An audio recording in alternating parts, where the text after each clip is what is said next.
Hey everyone, today we have a very special podcast episode. It's with Travis Winn from ZED RUN, the blockchain game where you race digital racehorses. That's right, you breed them, you raise them, buy them, sell them, and of course, race them. And it's all done on the blockchain using Ethereum. This is truly the intersection of a whole lot of things. It's the intersection of NFTs, for one, video games, and a little bit of gambling. It's three things that on their own, each of them have huge tailwinds, right? And when you combine them all together, it makes for something truly special. So if you're a newsletter subscriber, you know how special this is for me. ZED RUN's popularity has recently skyrocketed thanks to a killer community of rabid fans and some huge press in the New York Times last month. But here at Alternative Assets, we've been a fan of ZED RUN, and we've been talking about ZED RUN for a while now, well before it was cool, which is why we are super honored to have Travis on the podcast today. So Travis, welcome to the show. Hey, Stephen, man. Thanks so much for having me, and thanks for being a fan for such a long time before we were cool, man. Cool. So the first time I saw ZED RUN, man, I don't even know how to explain. I had just an internal aha moment. It blew my mind. To me, it was like looking through a telescope at another planet, right? Like just looking into another world. And, when I tell people about ZED RUN or people ask me about it, here's how I would describe it. To me, it's like Tamagotchi Pets meets Robinhood Trading meets Tron. I'm just gonna write that down and steal that. That one's mine. You can send the commission check to my office. How would you describe ZED RUN? I think everyone kind of describes it a little bit differently. So how would you describe it? Yeah, man. So I think something that you touched on there is something that's pretty core to like how, especially the founders laid out ZED and what we want to do. ZED RUN is supposed to live in this alternate dimension, like slightly in the future, Novus Earth. I'm sure fans of ZED RUN always see Chris Ebling, our creative guru, sharing it and leaking it all over social media. So, I think that's a really big part of what we've tried to do at ZED. At the end of the day, it's a digital horse racing game on the blockchain, which is the functionality of it. But what we really want to do is kind of like transport people to another place where, this Tron-inspired horse racing has become like the biggest sport in the world, and it's like the breathing and like the beating heart behind everything that you do. So I like it, man. I'm glad that everyone kind of sees it as this otherworldly thing, and that's kind of what we're going for. With the metaverse becoming so prevalent and everyone kind of moving towards this really like digitized future, we just kind of want to carve ZED RUN out as the sport of the future. And I think we're getting there, and I think the community is helping us get there. Yeah, it feels otherworldly. Exactly. Huge Tron inspiration. By the way, hats off to your designer or designers as well. He or she, they've done a fantastic job.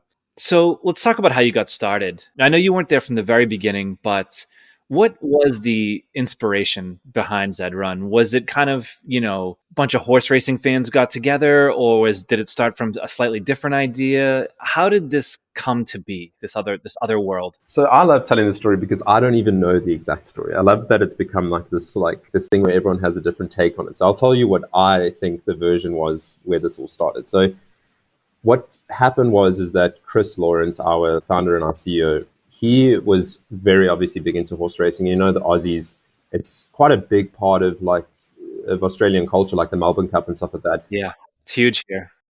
Yeah, it's amazing because it's not really as big here. It's still really prevalent, but I think in the Australian culture, it is like something that's a little bit more accessible to people through the Melbourne Cup. But I think that's where it all started, is that he kind of looked at the horse racing events that people did go to and that they loved, like the Melbourne Cup. And he had this kind of epiphany where it was like, it's crazy how so many people love it, but you've only got this really select few that have actually got any kind of ownership in the game. You don't really have skin in the game unless you maybe like place a bet at the event and on the day. But you've only got this really small group of people that own the horses, and they breed the horses and they train the horses and they race, and then they get to feel that kind of victory. And so, he said, okay, how do we kind of democratize this? How do we spread this out? How do we give the average person real ownership in something like this? And then it kind of just, ballooned. Like the guys looked at NFTs and blockchain, and they thought, okay, this is a great intersection. Horse racing, something we're trying to democratize, and NFTs and blockchain, which is kind of like decentralizing everything. Yeah, absolutely right. We covered horse racing a couple issues ago, and I mean, it definitely started out as, something just for the wealthy. It's been a little bit democratized, right? Like there's racehorse syndicates. Mm. There's also some fractional racehorse marketplaces, My Racehorse and Commonwealth. But, compared to the democratization that's happening through ZED RUN, it's like nothing compared to that. So yeah, it's super, super cool to see. Now, in terms of getting started and getting off the ground, you guys have been around for, I mean, under 2 years. Is that correct? About a year and a half? Yeah, I've been at ZED Run for about a year, and I think it was going for like just under a year when I joined. So probably just under 2 years. And just in terms of getting off the ground, you've raised a small kind of seed round to get started, and that's been it so far. Is that correct? Yeah, so the guys, if I'm correct, they raised a small round in the beginning from some, guys who saw the concept and they just absolutely loved it and they dived in. And that kind of was, that little bit of Kickstarter on getting the team up and running and just gaining that early momentum so that they could build out the platform. And so when you start something this unique and this innovative, there's a lot to consider, right? When you're going down a path that's really never been traversed before. So what were some of the challenges there? In particular, I'm interested in the legal considerations, the legal implications. I literally got into a Twitter fight about this like 3 months ago. There was a guy on Twitter and he was basically saying, yeah, it's popular and addictive, but it's also against U.S. interstate gambling laws to let children race ponies and gamble on virtual races. And I said, well, I mean, they're located in Australia, so I'm not sure how that works, but whatever, buddy. You should have tagged me. I would have come into bat for you. Oh, good. I should have. Yeah, you could have helped out. I think I lost that one actually. So how did you kind of navigate not just the financial considerations of getting off the ground, but the legal considerations as well? I think the legal considerations is something that you're always kind of doing, right? Because you have these, how do I say this, like two issues almost with legal considerations, is that you're always trying to, like, we don't want to be a gambling platform. We're a game, we're a game of strategy, we're a game of skill, we're a provably fair game. So whenever we do something, we are keeping that in mind, which makes everything a little bit more difficult sometimes. And number two, we're also kind of like pioneering some of the things in the space, that haven't been done. Like, how do we bring these things to the metaverse? What is the legal considerations when you do that? How does this decentralized platform like work across all these jurisdictions? And I think what's always difficult is, it's things like that. Like, people obviously have their own interpretations of what certain legal considerations mean. But I think the key thing to understand is that every time we build a product or do a marketing campaign or make any decision at the business, we're always keeping that in mind. And that's obviously, it adds another layer of fun and difficulty into everything that we do. But it's very interesting. And I think the way that we kind of handle it is that, we are always focused on being a game, and we're not going to stray from that. And whatever we can do to maintain the integrity of the skill and the strategy part of our game and even build on that and improve on that is something we're just really focused on. And then obviously, just keeping the legal considerations in mind whenever we do something is not necessarily then secondary, but we have a clear roadmap and we just try and stick to that roadmap. Very cool. It seems like you guys are well aligned and a tight-knit team despite being pretty spread out over the globe. So the team is based in Sydney, is that correct? Yes. Well, most of the team is, it's Melbourne and Sydney. If I am, the founding team is Melbourne and Sydney. And so you're in South Africa and there's other folks just dispersed around the globe. And as you grow, you're basically becoming a pretty global remote company, it seems like. So being remote and being really spread out globally is another really fun challenge about being at ZED. So while we're trying to be as innovative as we can in a new space around NFTs and the metaverse and, just trying to build our own roadmap, because there's not really anything to act off. We can't really look at a lot of people that have come before us. There is a lot of inspiration, but it's still a very new space. We've also got a really fun challenge of being fully remote and pretty global right now. So we've got guys all the way from the east coast of the US all the way to Oz. I am luckily slap bang in the middle, and I think what happens initially is it's quite funny to see is that when new team members come on, I think they're a little bit shocked at how willing people are to get up early and stay up late. So I get regular messages from the Aussies at 1 a.m. their time, and it's like, do you sleep like, do you know what sleep is? And I think people just get so excited working at Z that we kind of run on this like adrenaline, but it works really well. So, it can be challenging, especially when you're onboarding new people, because there's sometimes that break in almost like synchronization. But once everyone is onboarded and everyone kind of gets into that groove, it works really well. So something I love about Z is that we function 24 hours a day as a business, which I think is amazing, because we have, as I'm going to sleep and it's getting late, then guys in the US are coming online, and then they kind of like holding up the flag. And then when, they are heading to bed, the Aussies are getting up, and, we've made it work really, really well. Like, it's probably the best like team synergy that I've ever had at a company. Number one, and number two, it's just really productive. And I don't know if it's because we all just kind of love what we're doing and we enjoy each other as a team, but it's worked really well for us. And I think it also allows us to stay a little bit more connected to our community, which is obviously a tenet of ours. And I think that's also why we're really happy to kind of take a little bit of the pain of being really spread out, is because you have that trickle down effect into the community, which is awesome for us.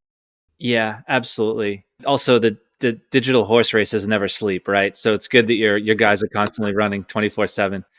You mentioned community. Let's talk about your community for a moment. So there's no way to talk about and understand what ZED RUN is without understanding the community. The community is a huge part of what you do. It is the main pillar of what we do, for sure. See, your Discord is up to what, 40, 45,000 members? I think it may be about 50 or something like that. But yeah. It seems to grow at about 5,000 a month. I'm tracking it myself, just like eyeballing it. I mean, that's amazing. And it's not just your community, but it's also kind of like the sub community, so to speak. So obviously you run the Discord yourself, but I want to make sure everyone understands just how big ZED RUN is getting, is that there's entire websites dedicated to ZED RUN that are completely non-sanctioned. They have nothing to do with you, but they're huge. I mean, you've got the Zed Gazette, you've got ZED RUN News, you've got ZedStats.run, you've got Know Your Horses, Sigma Stables, Painted Ponies, ZED RUN Insights, and ZED RUN.tools, and probably a whole lot more that we're missing as well. It's incredible. But what's fascinating to me is just there's such a disconnect between how active this community is. And, ever since I've been a part of it, I've just noticed just how active and positive the community is. Everyone trying to help each other out to get an edge, ask questions, give advice, give product ideas. It's full of so many rabid fans and YouTube videos. And yet the mainstream media, I mean, for a long time, basically nobody seemed to be talking about it up until the recent New York Times piece. You guys got, like, from what I can tell, essentially like zero coverage from the Aussie tech media and very little mainstream coverage elsewhere. So why do you think that is? I think it was like, I think people heard digital horse racing on the blockchain, NFT, Ethereum, and they thought, what in God's name is this? So you're saying like they didn't know where to begin, or? I think so, man. You know what? I think there's something to remember is, like, even like 6 months ago, right? Like, we're living in a world right now where, like, crypto in general is obviously extremely popular, but NFTs especially have come to the fore. But I don't think people realize how quickly the sentiment on NFTs has changed. Like 3 months ago, beginning of the year, let's say, not like NFTs were still very like, it wasn't mainstream. Like, none of the celebrities were touching it. The media didn't want to speak about it. The media didn't know what it was. I mean, we were like in this little corner, and NFTs were cool. You had like Top Shots, for example, that was kind of like paving the way, and that was becoming mainstream. That started everything. That kind of kicked everything off. Yeah. Exactly. Yeah. But you see, that was like understandable and palatable for mainstream because it was attached to the NBA. So people then automatically think, okay, this is really well positioned, obviously, by Top Shots, and I get this because it's part of the NBA. But I think in general, NFTs weren't really a thing. And I think we look back on it now and we think, how do we not get more coverage? But I don't think it was really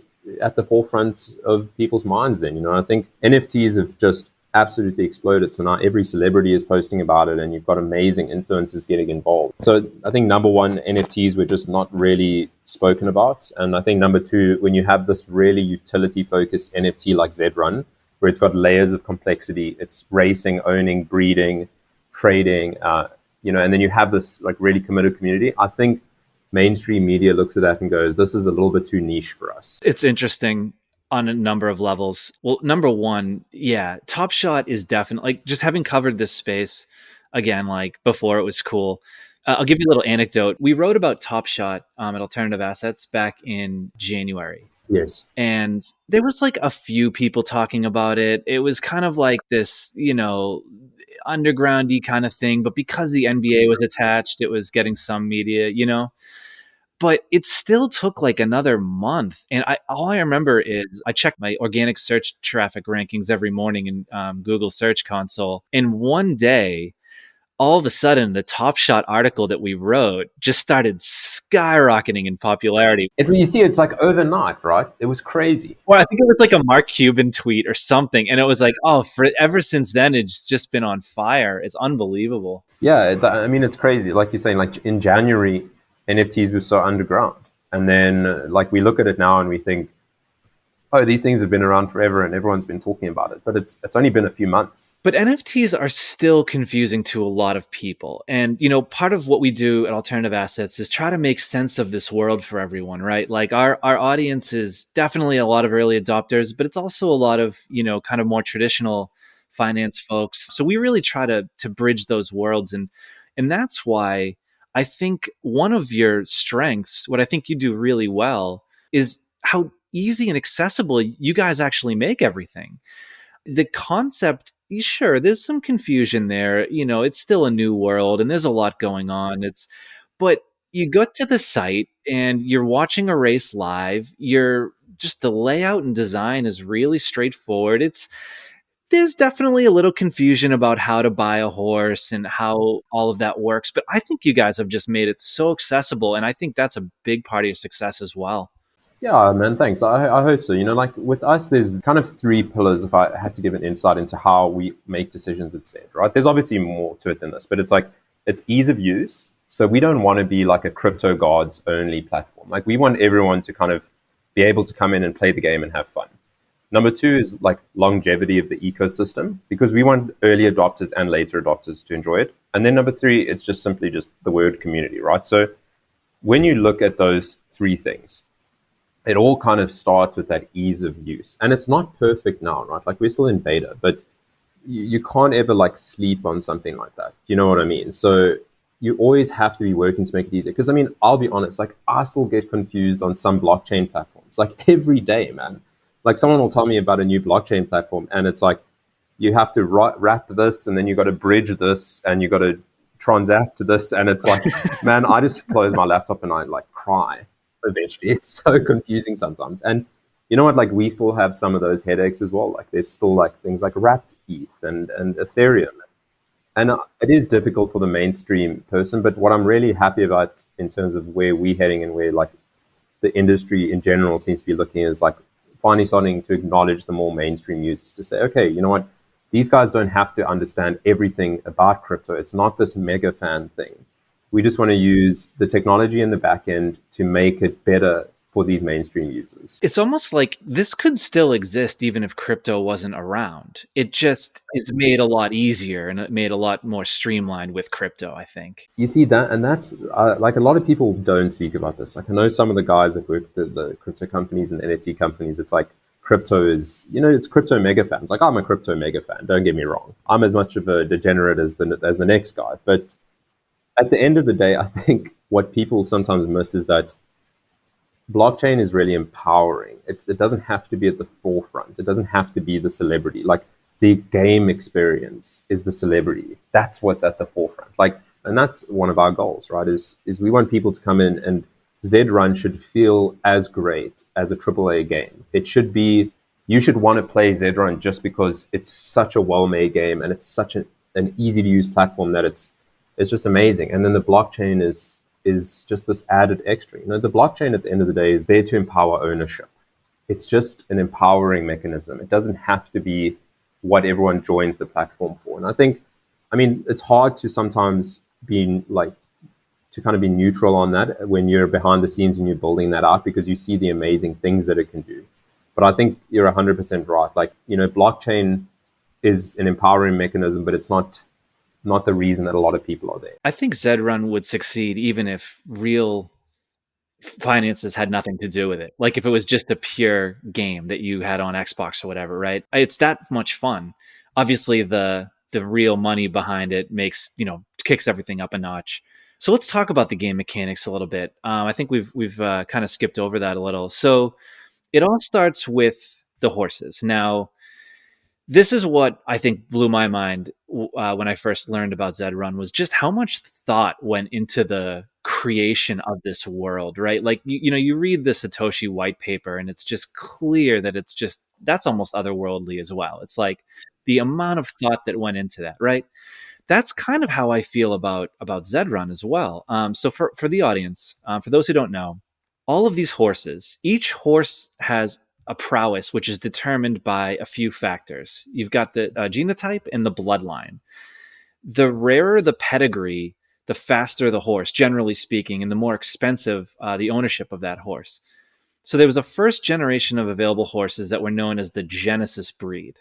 Only 38,000 of those will ever be put into circulation. And I'm not sure actually how many already have been put into circulation. Can you speak to that? Do you know? Quite a lot. I think more than half have already been put into circulation. Don't quote me on that because I haven't checked the numbers in a while. But we've been pretty aggressive at putting the Genesis racehorses in people's hands, which is exciting. So you've got the Genesises out there, and there's 4 bloodlines. Each has a different level of scarcity.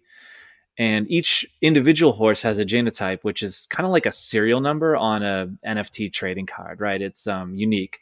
Yeah, that's a great way to put it. It's just to make it unique. And so the closer that number, that serial number is to 1, the more pure, the more valuable, the more OG the horse, so to speak. And when the horses are bred, so like if a horse that's like a 27 breeds with like a 10, the resulting horse has a 37 for that number. Is that right?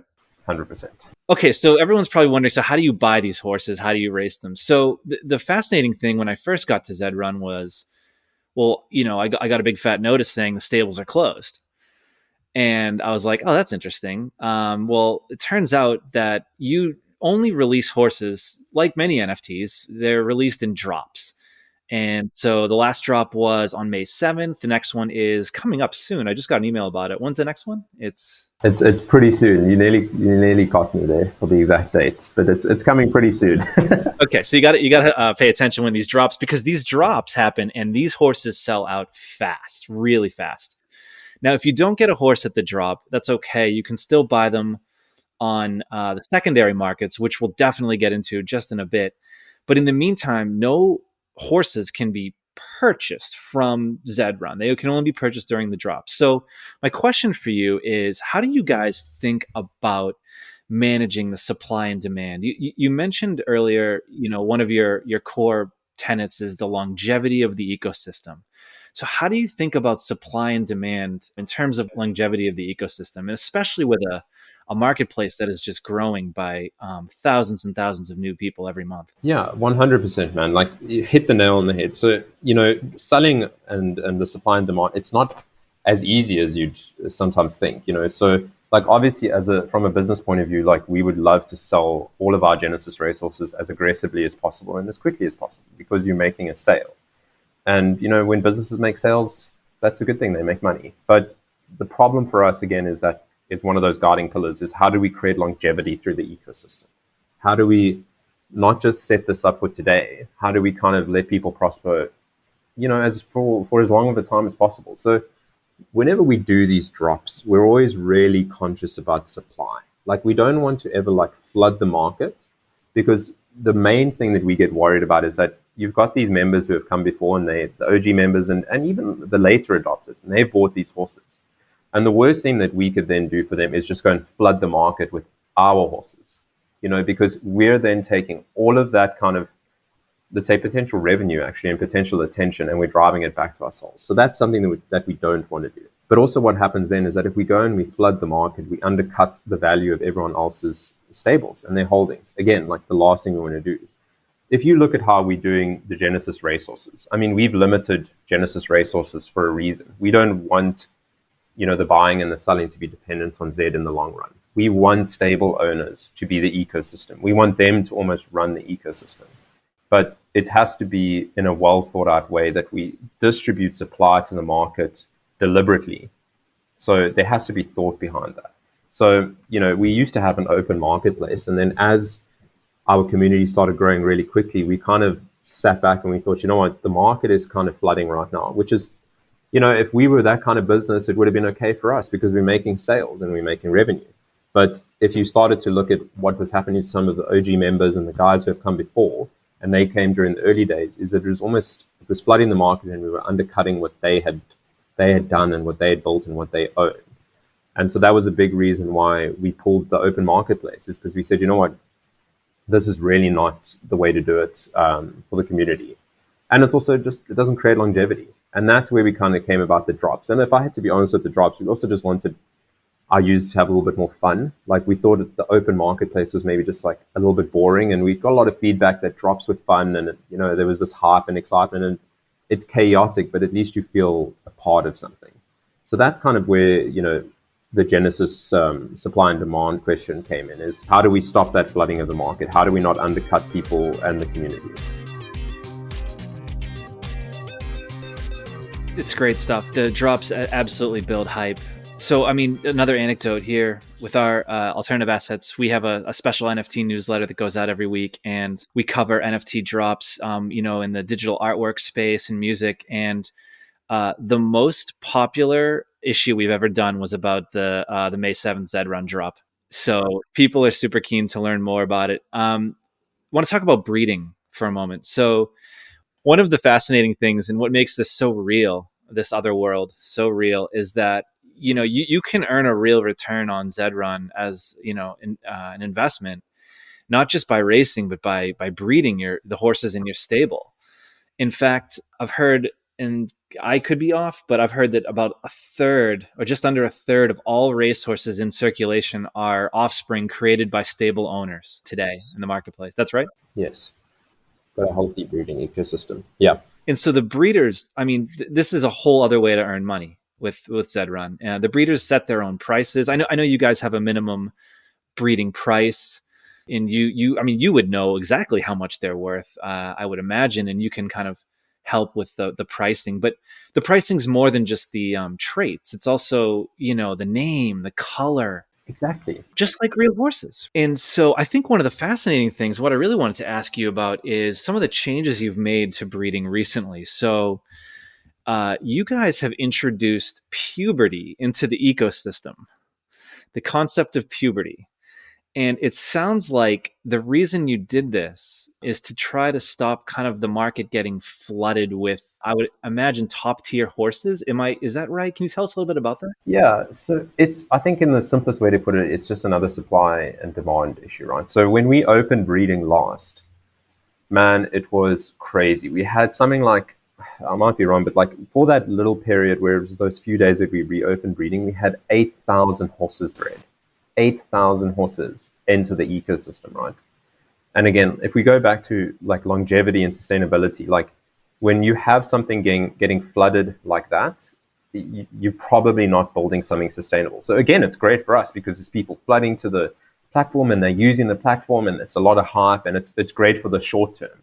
And it's also great for the community. We want to keep breeding open, but the problem is when you start seeing those kind of numbers happen. And again, like we've gone from a community of like 1,000 people to 50,000 people really quickly. And with that comes some changes. And, for breeding, we had to step back and we've changed limits, and we've introduced puberty, like you were saying, and all of those things it's just to create and to almost mature the ecosystem. So, I mean, we've always wanted to change breeding. We just didn't think we'd have to do it so quickly. We thought it would grow a bit slower, and we could make these changes incrementally. But what ended up happening is when we opened breeding, we saw, okay, we can't do this incrementally. We have to go to the drawing board, and we're going to have to really think about this, and we have to get it right. And then we need to release it again. And also that's why breeding has taken some time, is because, it's not as easy as just saying, okay, what is the best decision for the business? This is how we're going to do breeding.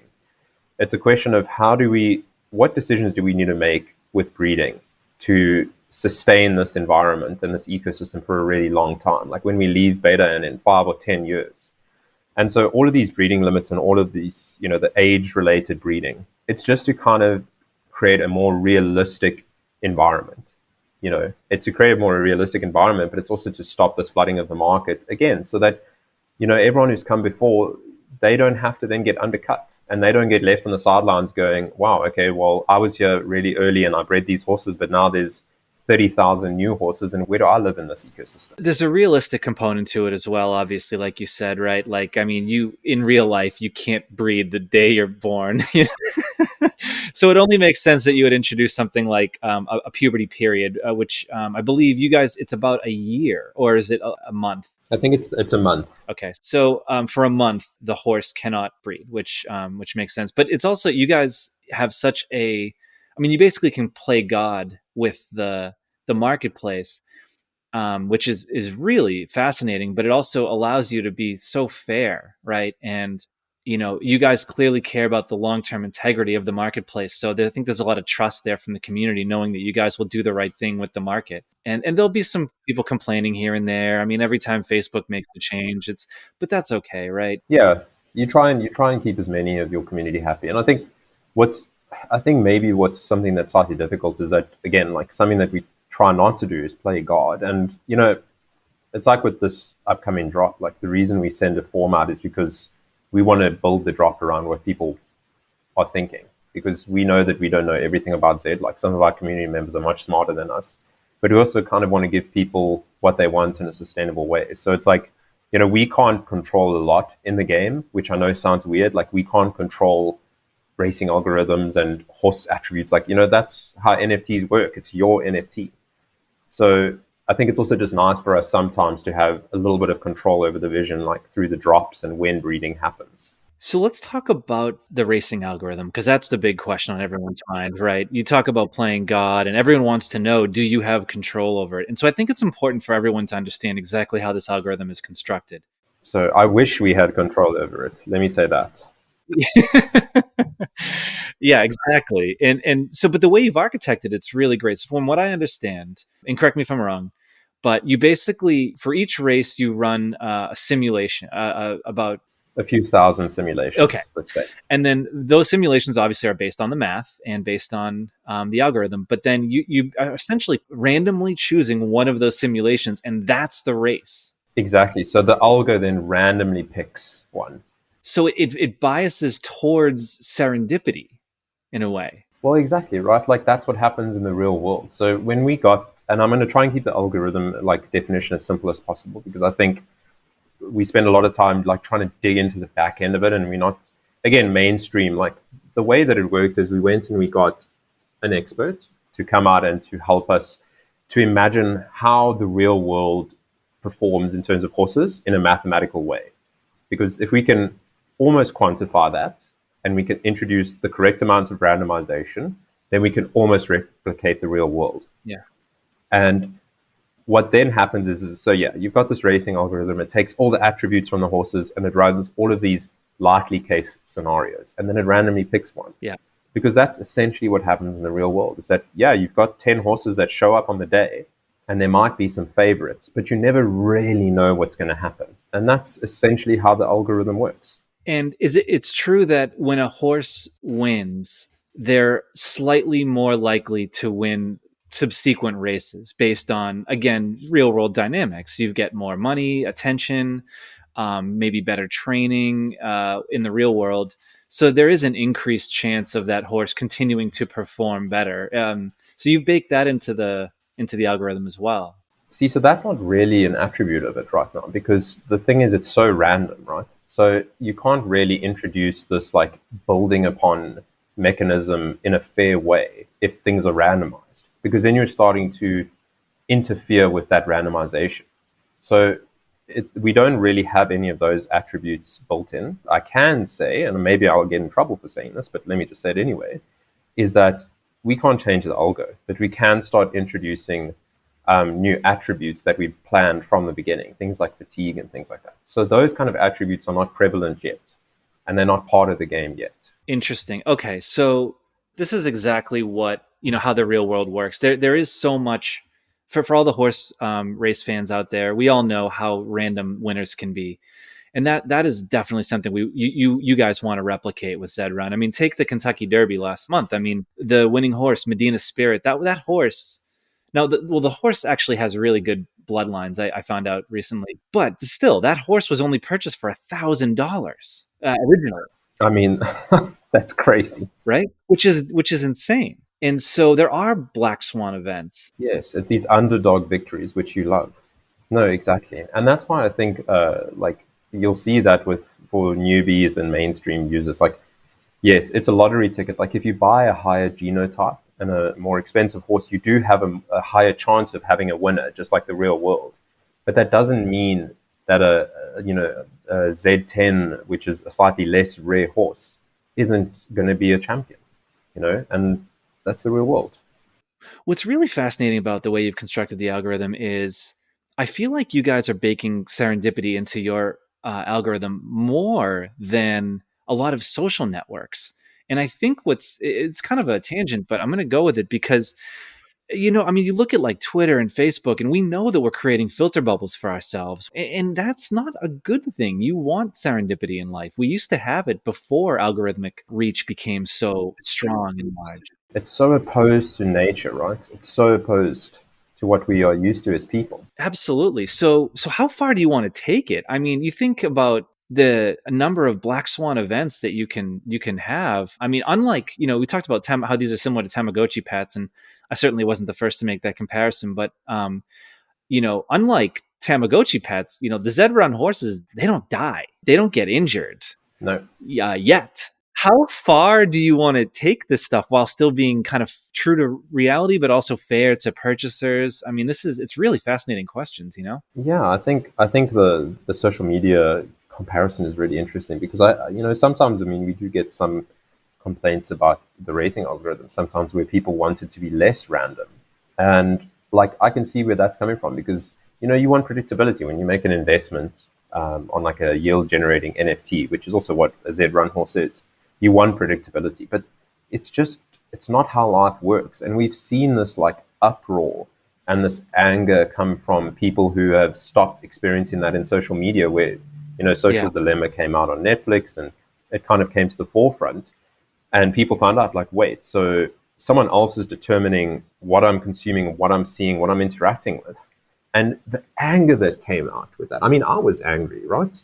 Like, who wouldn't be angry? That's not how life works. Like, it's not a part of how a natural mechanism works. And, having this, like, I mean, it can be dramatized, but having this, like, big brother controlling what you see and what you experience, it's a scary concept. So, for us, I think it's always that balance. So, like, asking us how far we want to take it, like, we never want to stray from that serendipity. We don't want to stray from that because that's not how life works. It's not how horse racing works. Like when we start removing that and when we start instituting control from our end, we've failed, in my opinion, because that's not a fair ecosystem. That's not a democratized ecosystem for our users because that's not ownership either. Yeah, you've paid for an NFT, but if I can have any control in how that NFT interacts with something, you're not owning that thing. So then we failed, on our kind of like mission. It really is an absolutely fascinating dynamic. Like with alternative assets, we cover all sorts of investment opportunities. And when you talk about digital assets, you say the word digital assets, that means 10 different things to 10 different people, right? To some people, that means websites. To some people, it means NBA Top Shots. To some people, it can mean anything. Now, I look at ZED RUN and I think it's almost like the ultimate like digital asset. And the reason is because it's an active investment. Like you have the ability to give yourself an edge and basically make your investment worth more through your own sweat. Yeah. But I think, and correct me if I'm wrong, but I think the important thing that you're saying here is that as much as this is an investment, as much as it's a digital asset, a recognized digital asset, first and foremost, ZED RUN is a game. And that is what people have to remember.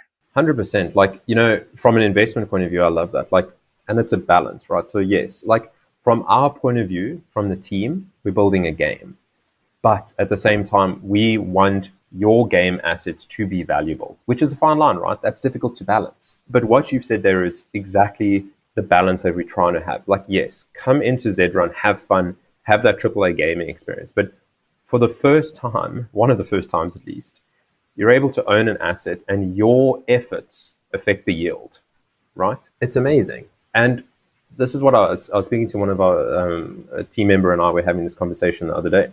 And I haven't raced for 2 weeks or something like that while we've been fixing certain things. And he's had a few races, and we were speaking about it from an investment point of view.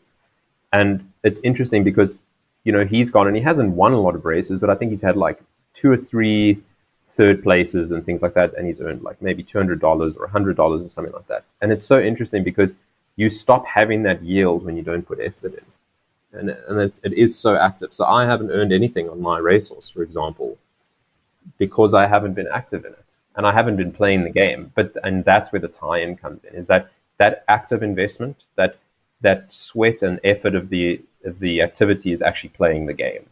And if we can do that, like if we can make it so that it's as enjoyable to play a AAA game and you are actively investing and earning a yield, then we've done our job really well.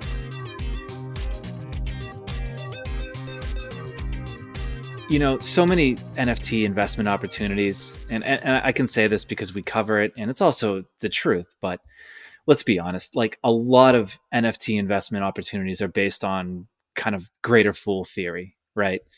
Not all of them, okay? Not even close to all of them, but a lot of them are. It's a part of it, for sure, for some of them.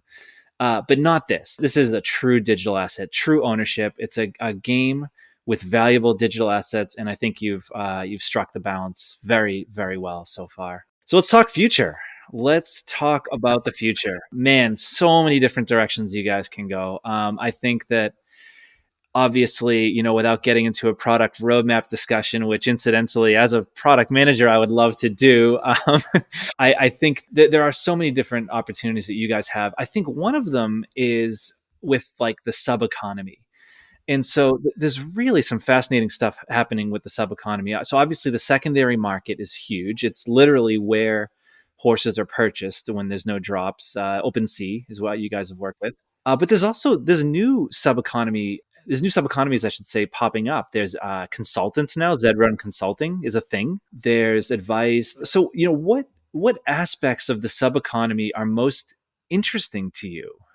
So I think with the sub economy, and this might sound really counterintuitive, again, as like speaking from a business point of view, but like the sub economy for us is more about community. Like we don't have any immediate plans for ourselves to kind of enter that and to take any market share, because the way that we're viewing it is that if we do that, we're taking market share away from community. So our kind of main focus with sub economy, like consulting and all of these like data analytics sites, and you just have Doofy Racing and Z Gazette and Poseidon.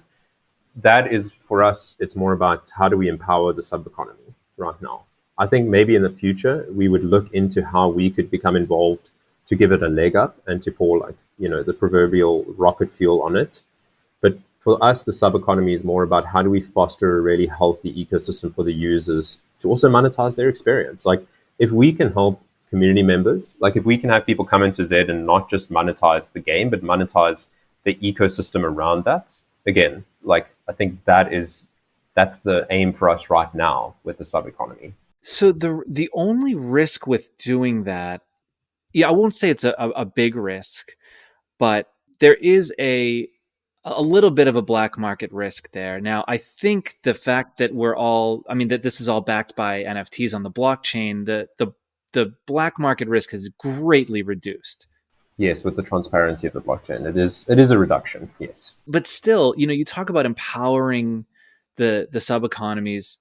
At the same time, there's something to be said about owning the marketplace, some of the sub marketplaces as well. Do you have any thoughts on maybe like which ones you want to control and which ones you would rather let unfold in their own way? I think control is maybe the wrong word. I think it's more about us looking at where we want to get involved and where we don't want to get involved.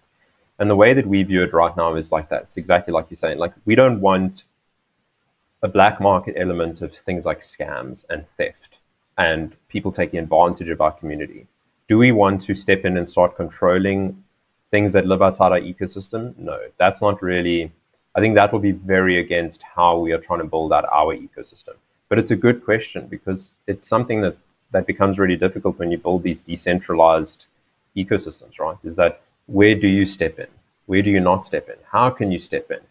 Because I think that it's one of those things where we would love to not have any kind of nefarious activities going on around Zed, like the scams and phishing and things like that. But unfortunately, as the community grows, we're going to have those things. And we'll keep putting things in place that protect our community. Like, we work on those things every single day. We have people that focus on that as their jobs. But I think it's always a thing of where's the line? Where do we go too far? You know, where do we step in and start playing God and start controlling things too much? Because that's the last thing that we want to do. We don't want to step in and start controlling a piece of this of sub-economies, for example, where we shouldn't actually be there. And I think the nature of blockchain, it does make that difficult. You know, so we can't control everything with blockchain, right? Because the users ultimately own the NFT. Like, you know, it's like you go and you want to sell your horse to someone, and you do it on a really dodgy Discord group, and someone takes advantage of that. Like, we can't step in because we don't own the NFT.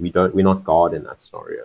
And I think that is something that people need to also just understand is the risk of blockchain. Like, I know people don't always want to talk about it, but when you decentralize things and you remove big brothers and you remove middlemen, it does become a concern.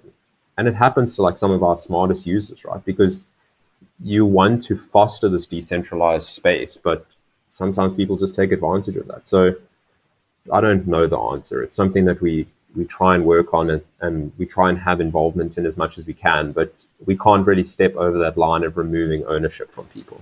Well, if there's one metaphor for what's happened with crypto over the last few years, it's what's happening right now with the metaverse is a microcosm of everything that's happened with crypto. And what I mean by that is you look at the metaverse, and this is, I'd love to really get into this with you because the metaverse is enabling virtual land ownership and development. And this is a extremely, extremely important trend that's about to really come into the mainstream. Now, technically, this has existed for a while. I don't even know where it began. I guess maybe you could argue Second Life, but you know that was before the blockchain. Like, it has been around, right? Like, it's actually a pretty, like, I think for the OGs as well, like, you know, land ownership is it is a pretty well-known concept. Mainstream, not yet. Exactly. Yeah. Sorry. The mainstreaming of it is definitely the fascinating part. So, I mean, I look at some of these new blockchain games that are coming out soon, right? And you've got like Ember Sword, for example, which is coming out. For those who haven't heard of Ember Sword, the land inside the world of Ember Sword is going to be owned by the players completely. Each player can buy a plot of land, and you have complete freedom to decide what buildings, resources to put on your land. So the game is basically shaped by the players, and it kind of like evolves over time, but the landowners can earn money just like in real life, where when people use the land, taking, you know, like a fee from a shop or earnings from future sales of items that people drop on the plot. There's so many real life land opportunities that are about to go mainstream in the metaverse. I think about how ZED RUN plays into that, and I get so excited because, you know, you could have landowners that own not only stables but entire, you know, racetracks. So you guys, you've thought about this before. What do you guys think of the metaverse and land ownership as it relates to ZED RUN? You know, we're big fans of the metaverse. Again, especially Chris Ebbs, our creative wizard. He's obviously very metaverse pro, and I think we all are, because it does kind of take that ownership to the next level. It's like, think about playing your favorite game. I don't know how many gamers are out there, but think about, I don't know, Skyrim or Grand Theft Auto or whatever, and you have these worlds populated by things, and you live in that world for hours on end. You play that world, and you go to the different castles and the buildings and things like that. To start having other players start shaping that and owning those buildings, like you were saying, like when you buy something from a shop, or you where you rent something, like that money goes to real world players, and those real world players shape things. I think that's amazing. And it's definitely something like we're exploring at ZED actively. We don't know exactly how we would implement it, but things like racetracks, like have users own and build and design their own racetracks and let them put up prize pools, let them charge people to have races there. So imagine you have this guy who builds this absolutely amazing racetrack, like the best of the best in the ZED, universe. And he says only the best horses can race here, and it's really expensive, and it's that really premium vibe. Like you get things like that cropping up. And then you have another place where it's like, yeah, for the lower tiered horses, here's your place in the metaverse and the ecosystem. You can still run races and you can still win races. And obviously we have our own plans around that, but introducing that level of ownership to people is definitely something like we are actively exploring. It's the most mind-blowing concept. I mean, the more you think about you're right. You could make, you could have the track could have different properties and dynamics, and certain horses all of a sudden in the sub economy are more geared towards that track, and then it changes breeding habits, and it's unbelievable. And when you keep going down that rabbit hole of thought, you start thinking about, oh my God, I mean, every single video game that I've ever loved, why couldn't it have the same marketplace dynamics? Like Roller Coaster Tycoon. I used to love that game, but I never made a dime off of it, right? Exactly, right? And so, I mean, it's just the possibilities are endless. Like you guys have created just an absolutely epic crypto gaming experience. I think it's a game, but it's also kind of like the ultimate digital asset. Hats off to you all, and what a time to be alive. Yeah, man, what a time to be alive. When digital horse racing is possible, you're living in a cool era of the world. Yep, I wouldn't trade it for any other point in history, that's for sure. Well, Travis, thank you so much once again, man. It's an absolute honor. Thank you, bro. Thanks. Yeah, man, it was awesome speaking to you. Thanks so much for having me, man. I'm a big fan. I'm going to be following you super close, and good luck with the next drop, and just keep on rocking, buddy. Thanks, Steven. Thanks, man. All right, take care. Thanks for tuning in. We sure hope you enjoyed this episode. And if you did, please be sure to subscribe and give us a nice review for this podcast. It means a lot. And remember, you can find a transcription of this episode, along with all past issues of our weekly newsletter, at our website, alternativeassets.club. See you next time.